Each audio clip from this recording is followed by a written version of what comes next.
Reflection in a standing wave. So we know, we talked about it in the last video, that pulse are reflecting from a free end. A positive pulse will reflect back as a positive pulse, and a negative pulse will reflect back as a positive pulse from a fixed end will reflect back as a negative pulse.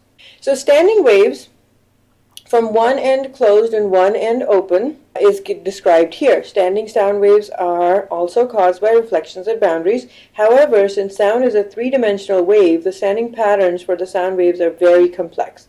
Consider the case of a pipe that is open at both ends. As long as the diameter of the pipe is sufficiently small relative to its length, the air inside will give rise to a standing wave that is very similar to standing waves on a string.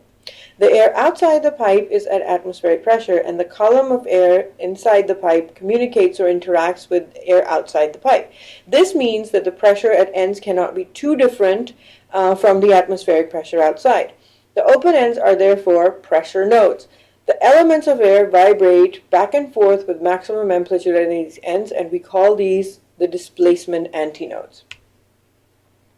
The pipe closed at one end. Some wind instruments are effectively pipes that are closed at one end. In clarinet, the reed allows only a puff of air into the instrument, which is otherwise closed. Hence, the reed closes off one end of the instrument, making it a pipe closed at one end. The pressure at the reed end fluctuates above and below the atmospheric pressure. This makes the reed end of the clarinet a pressure antinode and a displacement node. Similar to the case of the pipe with open ends, we can find wavelengths and frequencies of standing waves by using either pressure or displacement description of the wave. If we use displacement description, the fundamental node is the closed end and the antinode at the open end. There will be no other nodes or antinodes in the pipe. So this is what happens. An incident pulse, if it is a positive pulse, emanates from a vibrating source. So if it is an open-end condition, we will have a reflection back as a negative pulse. Excess pressure drops to zero, pulse reflects back as a negative pulse or pressure like the fixed end condition.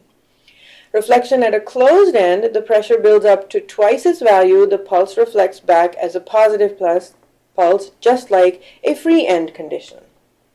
No reflection from an absorbing end, so no absorbing end basically absorbs all of the media incident pulse into it, and we have zero pulse coming outside.